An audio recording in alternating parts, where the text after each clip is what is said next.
BSc Food and Nutrition లో university first rank, second rank, third rank. Sun international, Visakhapatnam, Hyderabad. అందరికీ నమస్కారం. చాలా రోజుల తర్వాత రచ్చబండ పేరుతో మళ్ళీ చర్చ ప్రారంభిస్తున్నాం.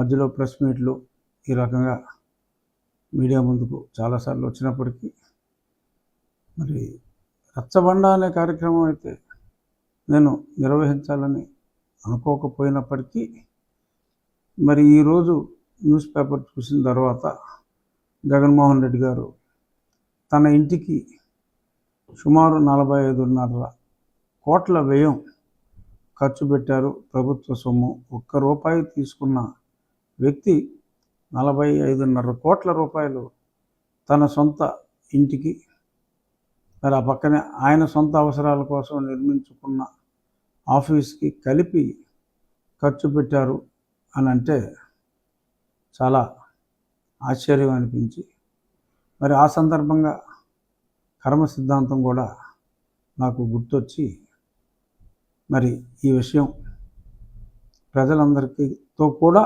చర్చించాలి అని నాకు అనిపించి తిరిగి ఈ రచ్చబండ రూపంలో నేను చెప్పాలనుకుంటున్నా. అదేమిటంటే జగన్మోహన్ రెడ్డి గారు మరి ఆయన ఇంటికి చేసిన ఖర్చులో ఇక్కడ ఈరోజు న్యూస్ పేపర్లో చాలా ఖర్చులు అనాపశలతో సహా చెప్పడం జరిగింది. ముందుగా ఆ ఖర్చుల గురించి చెప్పి ఏది మనం ప్రభుత్వ ఖర్చుగా భావించవచ్చో, ఏది మరి జగన్మోహన్ రెడ్డి గారి దగ్గర ఖచ్చితంగా వసూలు చేయవలసిన అవసరం ఎంత ఉందో చర్చిద్దాం. ఖర్చుల పద్దులో జగన్ ఇంటికి అల్యూమినియం కిటికీలు, దృఢమైన చెక్క తలుపుల ఏర్పాటుకు 75 లక్షలు ఖర్చు చేశారు. ఇది ఖచ్చితంగా మనం ఆ గృహం ఆయనకే ఉంటుంది కాబట్టి ఖచ్చితంగా మనకి ఆ ఖర్చు ఇవ్వాలి. ఆ చెక్క తలుపులు పీకలేరు కాబట్టి. అలాగే 2019లో రహదారి 10 మీటర్ల వెడల్పు చేసేందుకు 5 కోట్లు. సరే, అది అలాగో పబ్లిక్ రహదారే కాబట్టి దానికి అది మనం వదిలేద్దాం. జగన్ రక్షణ కోసం ఇల్లు పరిసరాల్లో తదుపరి చర్యలకు 1.8 CR ఖర్చు పెట్టారు. ఇంటి వద్దే ప్రత్యేక హెలీప్యాడ్, దానికి ఫెన్సింగ్, అప్రోచ్ రోడ్డు. ఇది కూడా క్షమించేద్దాం. ఇవన్నీ సరే, అది డెడ్ ఇన్వెస్ట్మెంట్. అతను ముఖ్యమంత్రిగా ఎన్నుకున్నాం, అతను ముఖ్యమంత్రిని కాపాడుకోవాల్సిన బాధ్యత ఉంది కాబట్టి పోలీస్ బ్యారక్ సదుపాయాలు అవి క్షమించేద్దాం.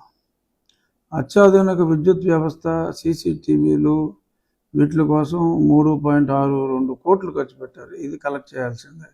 ఎందుకంటే ఆ CCTVలన్నీ ఆయన వాడుకుంటాడు, లేదు పిక్ పొమ్మంటాడేమో మనకు తెలియదు. అత్యాధునిక AC ఏర్పాటుకు 1.5 కోట్లు ఖర్చు పెట్టారు. ఇది ఖచ్చితంగా కలెక్ట్ చేయాలి. ఇంకా బయట లైటింగ్ కోసం 11.5 లక్షలు ఖర్చు పెట్టారు. ఎస్, ఆయన కొంపలోనే ఉంటుంది కాబట్టి ఆయనకి లైటింగ్ అవసరం కాబట్టి ఖచ్చితంగా అది కూడా కలెక్ట్ చేయాలి. ప్రజా దర్బార్ పేరిట ఏర్పాటు చేసిన దానికోసం 32 లక్షలు. ఎస్, అది కూడా అది అక్కడే ఉంటుంది కాబట్టి ఇవ్వాలి. క్యాంప్ ఆఫీసులో PVC రూఫు, మొబైల్ టాయిలెట్స్ అవన్నీ ఆయన ఉంచుకుంటాడు కాబట్టి ఆ 22.5 లక్షలు ఇచ్చేయాలమ్మా జగన్. ఇంటి చుట్టూ రహదారికి 7.8 కోట్లు. తప్పదులే, అది పబ్లిక్ ప్రాపర్టీ. ఓకే. క్యాంప్ ఆఫీసులో అత్యాధునిక వీడియో కాన్ఫరెన్సు, టెలికాన్ఫరెన్స్ సిస్టమ్స్ కోసం 3.45 crores. అలాగే 85 అంగుళాల OLED టీవీల కొనుగోలు కోసం 1.5 కోట్లు. సో మరి ఇది దగ్గర 5 కోట్లు. ఇదంతా కూడా అక్కడే ఉంటాయి, అవన్నీ మనం పీకలేం. సో కాబట్టి ఆ బిల్స్ ప్రకారం ఇచ్చేయాలమ్మా జగన్. ఇక 4.5 కోట్ల విలువైన సోఫాలు, కుర్చీలు, రిక్లైనర్లు, లాంజ్ సోఫాలు ఇవన్నీ ఉంచేసుకోమ్మా, ఇచ్చేయమ్మా యాక్చువల్ కాస్ట్.